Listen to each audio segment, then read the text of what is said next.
Hostel ಹೊರಗುತ್ತಿಗೆ ನೌಕರರ ಬಾಕಿ ವೇತನ ಬಿಡುಗಡೆ ಹಾಗೂ ಹಾಸ್ಟೆಲ್ಗಳಲ್ಲಿ ದುಡಿಯುತ್ತಿರುವ ಹೊರಗುತ್ತಿಗೆ ನೌಕರರ ಮೇಲೆ ಹೆಚ್ಚಾದ ಶೋಷಣೆ ತಡೆಯುವಂತೆ ಆಗ್ರಹಿಸಿ ಕಲಬುರಗಿಯಲ್ಲಿ ಉಪವಾಸ ಸತ್ಯಾಗ್ರಹ ನಡೆಸಲಾಯಿತು. ಕರ್ನಾಟಕ ರಾಜ್ಯ ಸರ್ಕಾರಿ ಹಾಸ್ಟೆಲ್ ಮತ್ತು ವಸತಿ ಶಾಲಾ ಹೊರಗುತ್ತಿಗೆ ನೌಕರರ ಸಂಘದ ರಾಜ್ಯಾಧ್ಯಕ್ಷರಾದ ಭೀಮಶೆಟ್ಟಿ ಎಂಪಳ್ಳಿ ಅವರ ನೇತೃತ್ವದಲ್ಲಿ ನಗರದ ಡಿಸಿ ಕಚೇರಿಯ ಎದುರು ಉಪವಾಸ ಸತ್ಯಾಗ್ರಹ ನಡೆಸಿದ ಹೋರಾಟಗಾರರು ಸರ್ಕಾರದ ವಿರುದ್ಧ ಘೋಷಣೆ ಕೂಗಿ ಆಕ್ರೋಶ ವ್ಯಕ್ತಪಡಿಸಿದರು. ಹಾಸ್ಟೆಲ್ ನೌಕರರ ಬೇಡಿಕೆ ತಕ್ಷಣ ಪೂರೈಸಲೇ ಮಾಡಬೇಕು.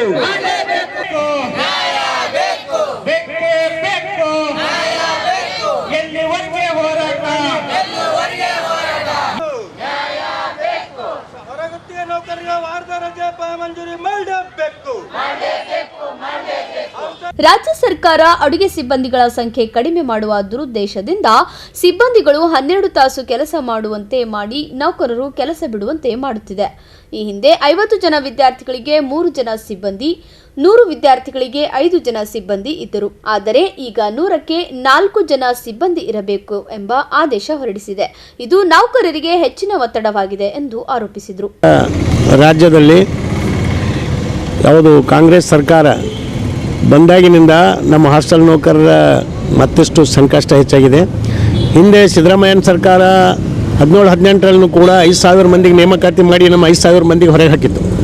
ಅದೇ ರೀತಿ ಈಗ ಮತ್ತೆ ಅದೇ ಸಿದ್ದರಾಮಯ್ಯ ಈಗ ಪುನಃ ಎಲ್ಲ ವಸತಿ ನಿಲಯಗಳಲ್ಲಿ ಸಮಾಜ ಕಲ್ಯಾಣ ಇಲಾಖೆಯಲ್ಲಿ 100 ಮಕ್ಕಳಿಗೆ 4 ಮಂದಿ ಇರಬೇಕು, BCM ಇಲಾಖೆಯಲ್ಲಿ 5 ಮಂದಿ ಇರಬೇಕು, ಮತ್ತು 100 ಬದಲಿ 150 ಮಕ್ಕಳಾದ್ರೂ ಕೂಡ ಅದು 4 ಮಂದಿ ಮಾಡಬೇಕು ಅಥವಾ 5 ಮಂದಿ ಮಾಡ್ಬೇಕಂತ ಹೇಳ್ತಾರೆ.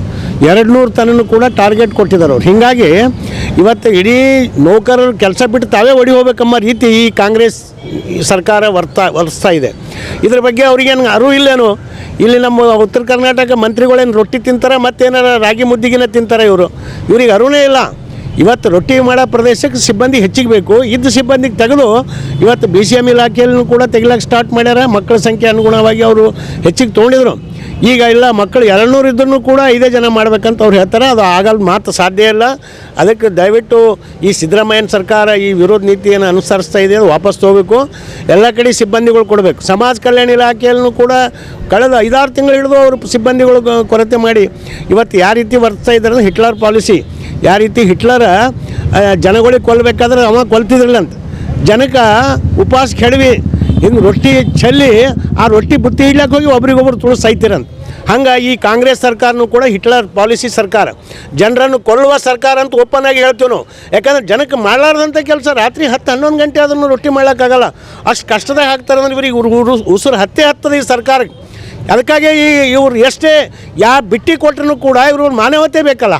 ನಾವು ಅದು ಕೊಟ್ಟಿವಿ ಇದು ಕೊಟ್ಟಿವಿ, ನೀವು ಬೇಕಾದಷ್ಟು ಬಿಟ್ಟು ಚಾಕರಿಗಳು ಮಾಡಿರ್ಬೇಕು ಜನರಿಗೆ. ಆದರೆ ನಿಮ್ಮಲ್ಲಿ ಮಾನವತೆನೇ ಇಲ್ಲ ಅಂತ ಓಪನ್ ಆಗಿ ನಾ ಹೇಳ್ತೀನಿ ಅವ್ರಿಗೆ.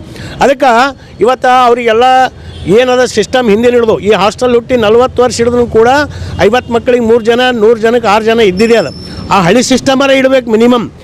ಈ ವೇಳೆ ಮಾತನಾಡಿದ ಸಂಘಟನೆಯ ಜಿಲ್ಲಾ ಕಾರ್ಯದರ್ಶಿ ಕಾಶಿನಾಥ್ ಕಮಕ್ನೂರ್ ಅವರು, ಸರ್ಕಾರ ನಿರ್ಲಕ್ಷ್ಯ ತೋರದೆ ಕೂಡಲೇ ಹಾಸ್ಟೆಲ್ ಹೊರಗುತ್ತಿಗೆ ನೌಕರರ ಬಾಕಿ ವೇತನ ಸೇರಿದಂತೆ ವಿವಿಧ ಬೇಡಿಕೆ ಈಡೇರಿಸುವಂತೆ ಒತ್ತಾಯಿಸಿದರು. ನನ್ನ ಹೆಸರು ಕಾಶಿನಾಥ್ ಬಂಡಿ ಅಂತಂದು ಹಾಸ್ಟೆಲ್ ಹೊರಗುತ್ತಿಗೆ ನೌಕರರ ಸಂಘದ ಜಿಲ್ಲಾ ಕಾರ್ಯದರ್ಶಿ. ಇವತ್ತು ನಾವು ಹಾಸ್ಟೆಲ್ಗಳಲ್ಲಿ ದುಡಿಯುತ್ತಿರುವಂಥ ಹೊರಗುತ್ತಿಗೆ ನೌಕರರಿಗೆ ಬಾಕಿ ವೇತನ ಪಾವತಿ ಕೊಡಬೇಕು ಅಂತೇಳಿ ನಾವು ಧರಣಿ ಮಾಡ್ತಾಯಿದ್ದೀವಿ. ಆದರೆ ನಾವು ಹಿಂದೆನೂ 21ನೇ ತಾರೀಕು ಒಂದು ಹೋರಾಟ ಮಾಡಿದ್ದೀವಿ ಇಲ್ಲೇ ಸಮಾಜ ಕಲ್ಯಾಣ ಇಲಾಖೆ ಆಫೀಸ್ ಕಚೇರಿ ಎದುರಿಗೆ. ಅವತ್ತು DC ಅವರು ಹೇಳಿದ್ರು, ನಿಮ್ಮ 3 ದಿನಗಳಲ್ಲಿ ನಿಮ್ಮದು ಯಾವುದೇ ಸಮಸ್ಯೆಗಳಿದ್ದರೆ ಅದು ಪರಿಹಾರ ಕಂಡುಕೋಬೇಕು ಅಂತಂದು BCM ಇಲಾಖೆ ಅಧಿಕಾರಿಗಳಿಗೆ ಸಮಾಜ ಕಲ್ಯಾಣ ಇಲಾಖೆ ಜಂಟಿ ನಿರ್ದೇಶಕರಿಗೆ ಕರೆದು ಹೇಳಿದರು 3 ದಿನದಲ್ಲೇ ಅವ್ರು ಸಮಸ್ಯೆ ಬಗೆಹರಿಸಬೇಕು ಅಂತ. ಆದರೂ ಸಹ ಇವತ್ತು 20 ದಿನಗಳು ಕಳೆದರೂ ಸಹ ನಮ್ಮ ಸಮಸ್ಯೆಗಳು ಯಾವುದೇ ರೀತಿಯ ಸ್ಪಂದನೆ ಮಾಡಿಲ್ಲ ಅಧಿಕಾರಿಗಳು. ಯಾಕಂದರೆ ಬಜೆಟ್ ಬಂದಿದೆ ಅಂತ ಹೇಳ್ತಾರೆ, 9.5 ಕೋಟಿ ಹಣ ಬಂದಿದೆ ಅಂತ ಹೇಳ್ತಾರೆ. ಬಂದರೂ ಸಹ ಅಧಿಕಾರಿಗಳು ಮ್ಯಾನ್ ಪವರ್ ಏಜೆನ್ಸಿಗೆ ಅಕೌಂಟಿಗೆ ಹಾಕಿದ್ದಾರೆ. ಆ ಏಜೆನ್ಸಿ ಅಂತಂತಂದ್ರೆ ಕೂಲಿಕಾರ ಅಕೌಂಟಿಗೆ ಹಾಕದೇ ಸತಾಯಿಸ್ತಾ ಇದ್ದಾನೆ. ಅದನ್ನು ಖಂಡಿಸ್ಕೇಸಿ ನಾವು ಇವತ್ತು ಅಮರಣಂತ ಉಪವಾಸ ಧರಣಿ ಸತ್ಯಾಗ್ರಹ ಅಂತಂದರೆ ಪ್ರತಿದಿನ ಒಬ್ಬೊಬ್ಬರೊಬ್ಬರು ಕೊಡ್ಬೇಕಂತ ಹೇಳ್ತಂದು. ಯಾಕಂದ್ರೆ ನಮ್ಮ ಬೇಡಿಕೆ ಇಡೀವರೆಗೂ ಇವತ್ತು ನಾನು ಸ್ಟಾರ್ಟ್ ಮಾಡಿದ್ದೀನಿ. ಮತ್ತು ನಾಳೆ ಏನೋ ನಮ್ಮದೇನು ಬೇಡಿಕೆ ಅಂತ ಇನ್ನೊಂದು 2024 ಏಪ್ರಿಲ್ 1ರಿಂದ ಏನು ಸರ್ಕಾರ ನಿಗದಿಪಡಿಸದ ಆ ವೇತನ ಕಂಟಿನ್ಯೂ ಪಾವತಿ ಆಗಬೇಕು, ಈಗ ಜಾರಿಗೆ ತರಬೇಕು. ಮತ್ತು ಇವನ್ ಸಮಾಜ ಕಲ್ಯಾಣ ಇಲಾಖೆಯಲ್ಲಿ 5-6 ತಿಂಗಳ ಬಾಕಿ ವೇತನ ಉಳಿಸ್ಕೊಂಡ್ರೆ ಆ ವೇತನವನ್ನು ಪಾವತಿ ಮಾಡಬೇಕು. ಮತ್ತು BCM ಮತ್ತು ಮೊರಾರ್ಜಿ ಕಿತ್ತೂರಾಣಿ ಚೆನ್ನಮ್ಮ ಹಾಸ್ಟೆಲಲ್ಲಿ ಏನು ಬಾಕಿ ವೇತನ ವೇತನ ಅದ ಅದು ಪಾವತಿ ಆಗಬೇಕು. ನಮ್ಮ ಬೇಡಿಕೆಗಳಿಗೆ ಸ್ಪಂದನೆ ಅಂತಂದರೆ ಇವತ್ತು ಪರಿಹಾರ ಸಿಗುವವರೆಗೂ ನಮ್ಮ ಹೋರಾಟವನ್ನು ಮುಂದುವರಿಸ್ತೀವಿ ಅಂತ ಈ ಪತ್ರಿಕೆ ಮೂಲಕ ಹೇಳ್ತೀವಿ. ಪ್ರತಿಭಟನೆಯಲ್ಲಿ ಮೇಘರಾಜ್ ಕಠಾರೆ, ಪರಶುರಾಮ್ ಹಡಲ್ಗಿ, ಬಾಬು ಹೊಸ್ಮನಿ, ನರಸಮ್ಮ ಚಂದನ್ಕೇರಿ, ನಾಗರತ್ನ ಮಾದನ್ಕೇರಿ ಸೇರಿದಂತೆ ಅನೇಕರು ಉಪಸ್ಥಿತರಿದ್ದರು.